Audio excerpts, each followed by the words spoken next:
Welcome to the April 20th episode of Beacon Web News. I'm Carisha Graham.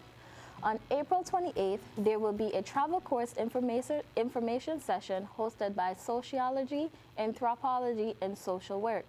This event will be in CSI 121 from 5 p.m. to 6 p.m. All students are welcome to learn more about MCLA's travel course program and the Spring 2023 travel courses. The Latin American Society is hosting an all-around-the-world dish day. This is an opportunity to bring all cultures' dishes together and share.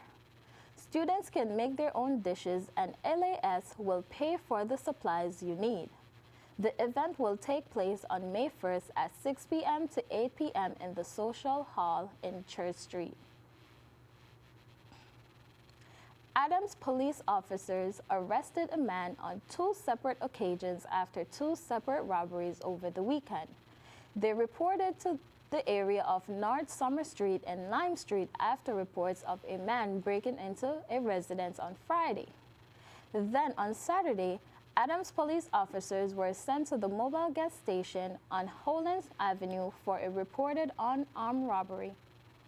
Adams Police Department K-9 Kumar tracked the suspect to a nearby area where officers quickly apprehended the man without incident. This was the same man from the previous day's break-in and entering. Currently, this suspect remains in custody and is set to appear in Northern Berkshire District Court for arraignment on Tuesday, April 19th. MCLA student David Jamina will host a brunch party for his business, the David Jamina Movement, on Friday, April 22nd from 12 to 1 p.m. in the Sullivan Lounge. The event will raise money to help schools and orphanage in Sierra Leone, West Africa. Jamina will be presenting the David Jamina Movement and sharing his motive. Food and refreshments will be provided. Attendees can donate the cause, and a portion of proceeds from the sale of T-shirts will be donated as well. Spring has finally sprung. For your weekly weather update, here is Isabel Mazzola. Isabel Mazzola here with this week's weather. Don't forget your rain boots and umbrella this week. Don't pack away your light jacket or sweatshirt just yet, as it's unseasonably cold all week with the showers off and on. Wednesday's weather is predicted to be cloudy in the morning, though partly sunny skies later in the day. High temperature will be near 50 degrees. Wednesday night will be partly cloudy with the low of 29 degrees. Sunrise will be at 6:02 a.m. and sunset will be at 7:40 p.m. Thursday, we can expect cloudy skies with a few showers later in the day.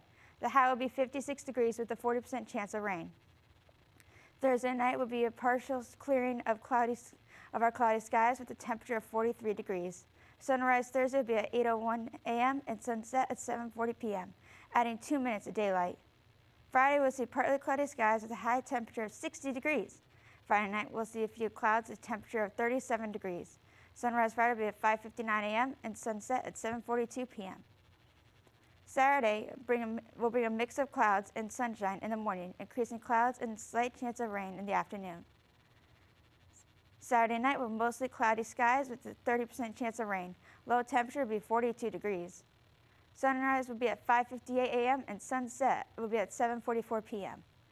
We can expect a few showers early as Sunday with the overcast skies. We'll finally be a little part to warm up a little with a high temperature of 61 degrees. Sunday night will continue with the cloudy and 40% chance of rain. Low of 42 degrees. Sunrise will be at 5:56 and sunset at 7:45 p.m. Monday will be cloudy with a high of 57 degrees. Monday night will be overcast with a 40% chance of rain and low of 41 degrees. Sunrise will be at 5:55 a.m. and sunset at 7:46 a.m. Early Tuesday will be mostly cloudy with the possible showers later in the day. The high will be 58 degrees. Tuesday night will continue the occasional showers and a 40% chance of rain. The low will be in the near 40 degrees. Sunrise will be at 5:54 a.m. and sunset will be at 7:47 p.m., giving us 13 hours and 53 minutes of daylight.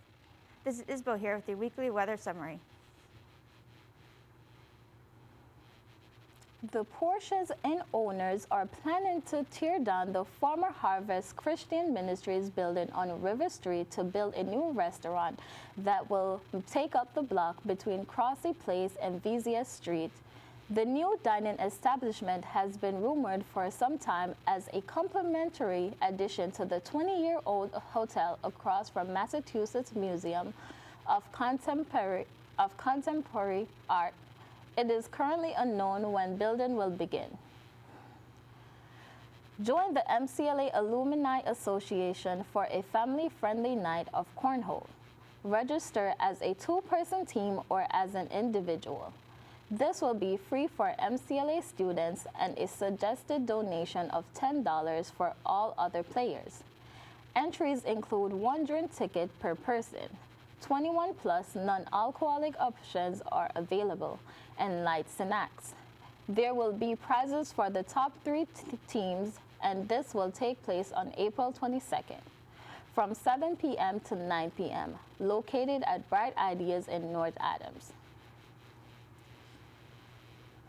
The Mind's Eye will be hosting Constructing Imaginary Wide Cultural Space, Urbanization and Anti-Black Racism in China with Dr. Guangting Hong.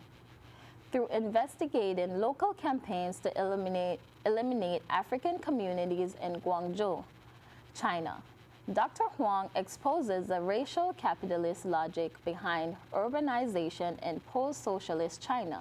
This event will be held on April 21st at 6 p.m. via the Zoom link below. Savvy Hive and Walla Sauce will be tabling in the campus center. BWN's Ryan Powers get ready to get shopping while he interviews both local businesses.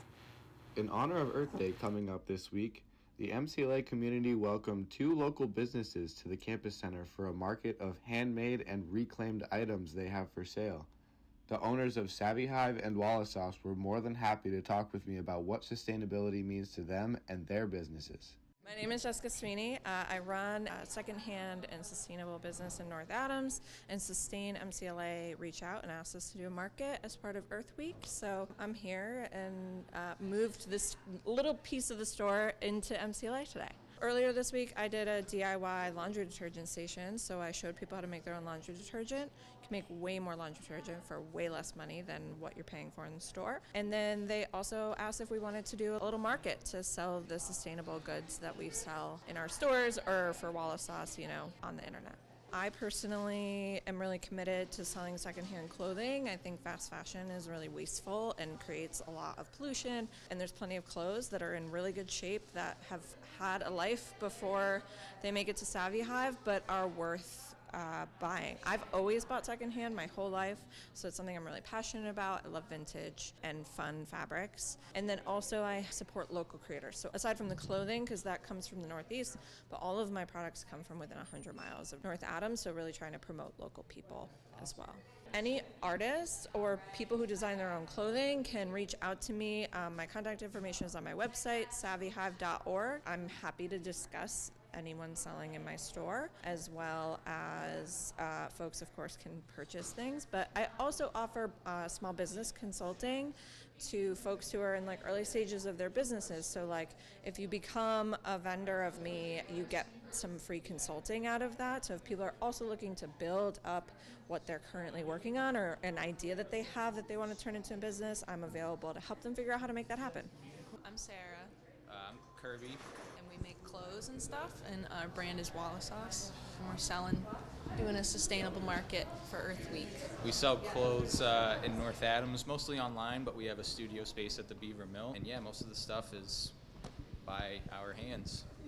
We have some upcycled clothing products for sale, as well as some sustainable lifestyle products, reusable coffee filters and tea bags, napkins, upcycled stuff. Our practice revolves around not using new material, so we're just trying to bring that into MCLA for the week. Our workshop on Tuesday was focused on mending and altering people's clothes that either had holes or stains or whatever, so. It's just important to get people to think about the other options that are not necessarily pushed for but available in a disposable society. And especially as like makers, there's a lot of waste in the production of goods. Obviously the textile industry is like one of the most wasteful industries on the planet, and being able to combat that by being creatively capable to use upcycled materials, it just makes it more fun, honestly, and better for the environment. We did the repair workshop on Tuesday, and we brought some patches, and we were teaching people how to hand sew and how to mend your own clothing, and really just implementing the mindset of fixing things, using what you have before you buy something new, just thinking about our consumption more sustainably. And every Friday, Sarah has a Fix It Friday downtown with Savvy Hive. Like, you ever have stuff that you need to have altered or mended or repaired for anything, people can go downtown and bring your clothes there, and Sarah will fix it for you. The college will hold its 30th Spring Day of Service this Saturday at 8:30 a.m. starting in the quad. Students, faculty, and staff at MCLA will gather on campus, then travel to different locations in the northern Berkshires to do volunteer work. Make sure to register at the link below to be a part of this great tradition. The Alumni Association is hosting a throwback food night in the Centennial Room from 4:30 to 7:30 p.m. on April 22nd. The Alumni Association and Aramark are bringing back a beloved 90s and 2000 food staple, the popcorn chicken wrap. In celebration of the event, students are invited to enter to win a $50 gift card to the campus bookstore. An entry with a selfie with your wrap gets an additional 3 entries into the contest. Details on how to enter will be posted in the Centennial Room on April 22nd. Many seniors are starting to get sick with cases of seniorities. BWN's David Jamina goes on campus to see if there is a cure. This is David Jamina from BWN, and I'm out and about here on campus asking students, especially seniors, how they are feeling during this semester. I'm also asking seniors what are their plans for after they graduate. Let's see what they say. How are you feeling right now throughout this semester? Right now, I would say that I'm like feeling honestly a little burnt out, like a little just can't wait to graduate, just waiting for May 14th and getting through all these final papers and projects, but a little bit of stress, but I'm gonna get through it. I'm feeling pretty good, and mentally, I'm there. I'm feeling pretty good, and also I'm really excited to graduate since I'm gonna be graduating next month, so I'm really looking forward towards that. I'd say I'm feeling pretty good. I mean, we're almost done. I'm almost graduating, getting out of here, moving on to bigger and better things. So I'm just trying to push through and get everything all situated before I get out of here, and I can leave here with no regrets, nothing to worry about, no stress. Just get everything out of the way. I've been feeling pretty good, I mean, it's been a long stretch, but I'm pushing through. What are your plans after your graduation?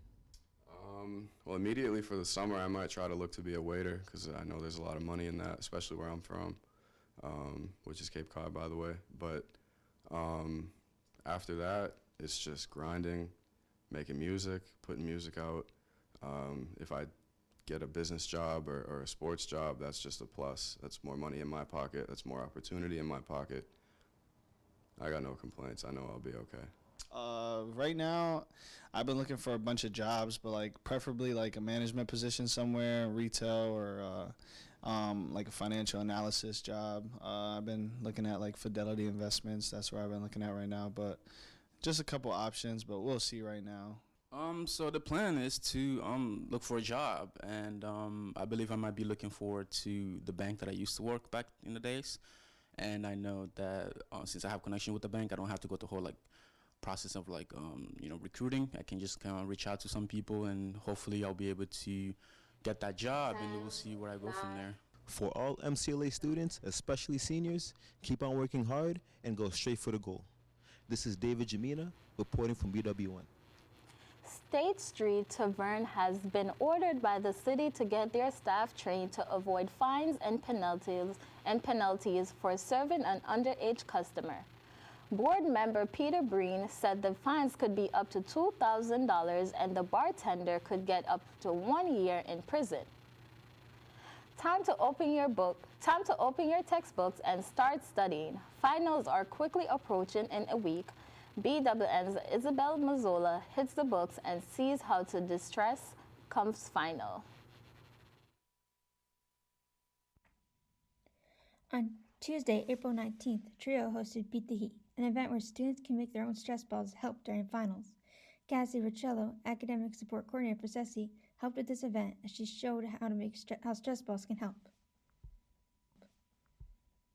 And crafty hour during common time where students can come get some tips around reducing stress for finals, and also maybe meet with some writing associates and review some, so students could make different stress balls with one option was Orbeez and the other option was cornstarch, so they both have different.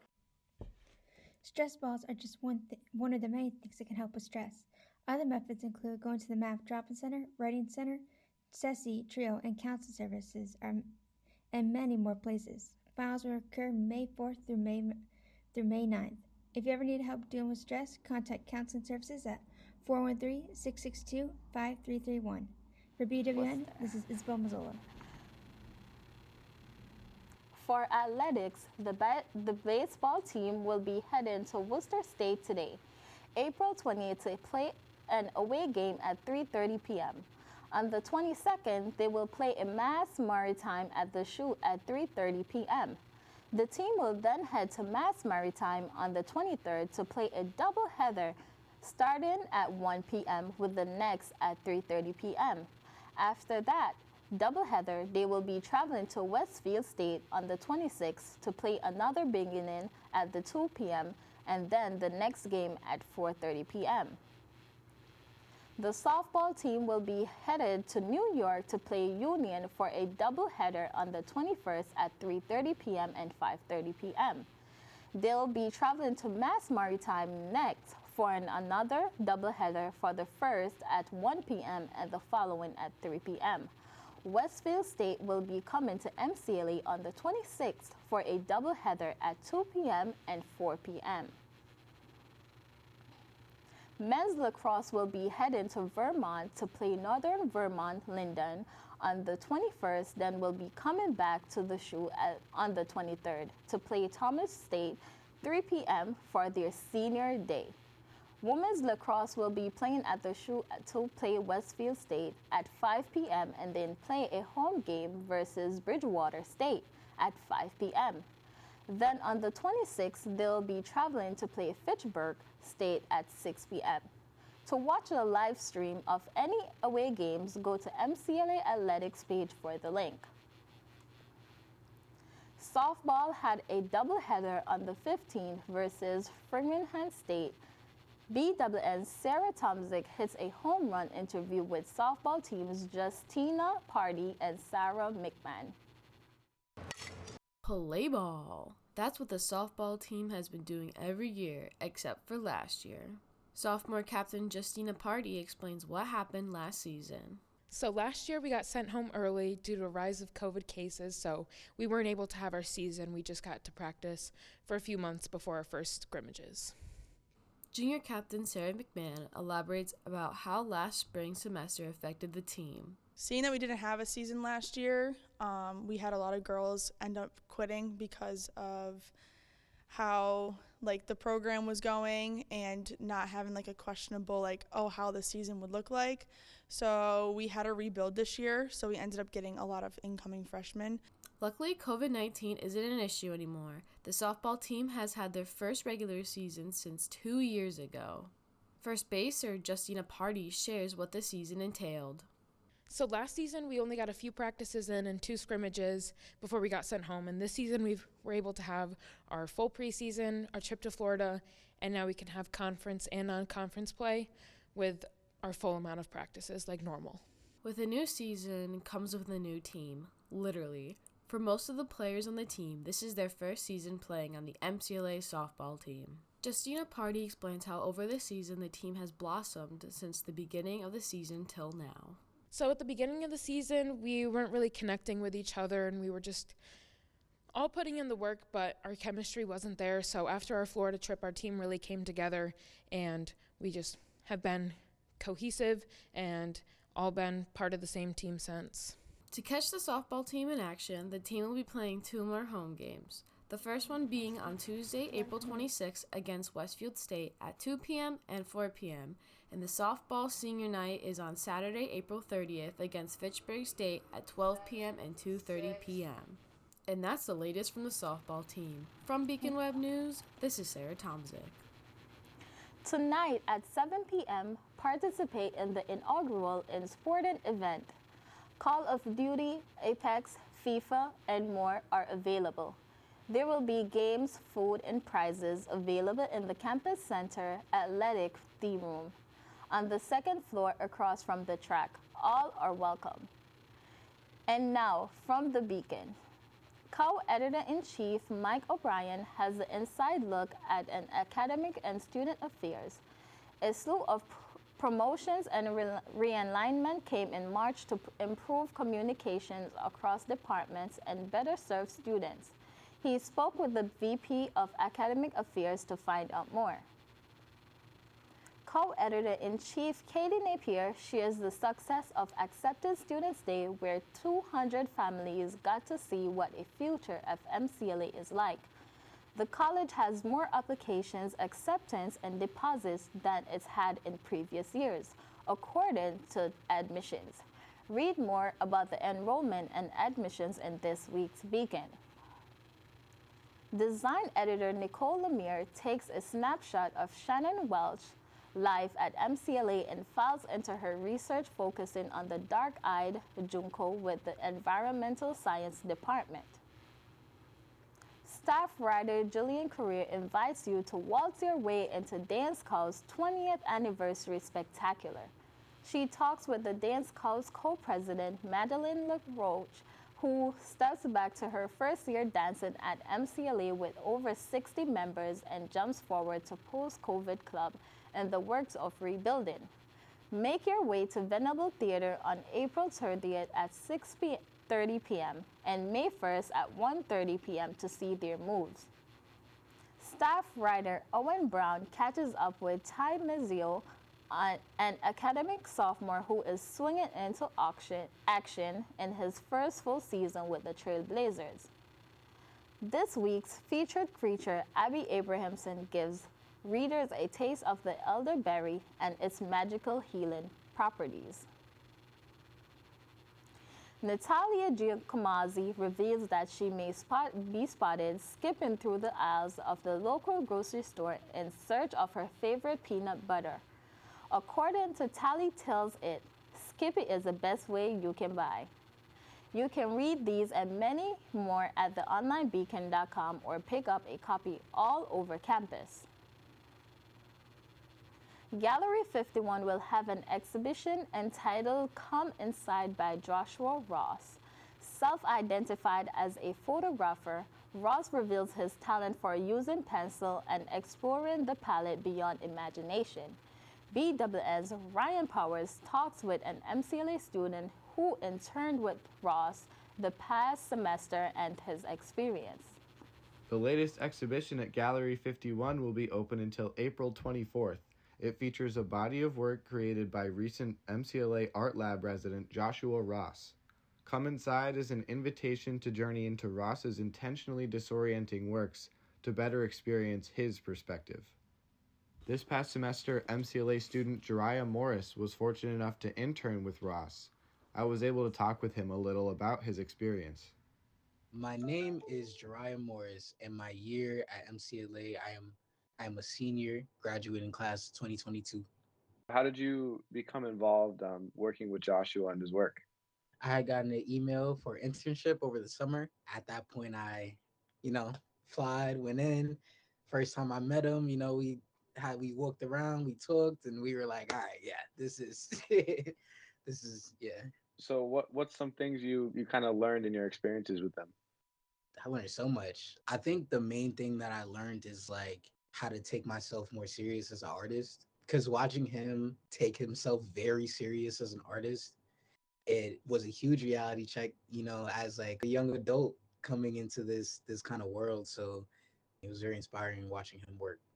What's one thing like you could say about like MCLA's like art resources that, has helped you in the past that, might be able to help some people?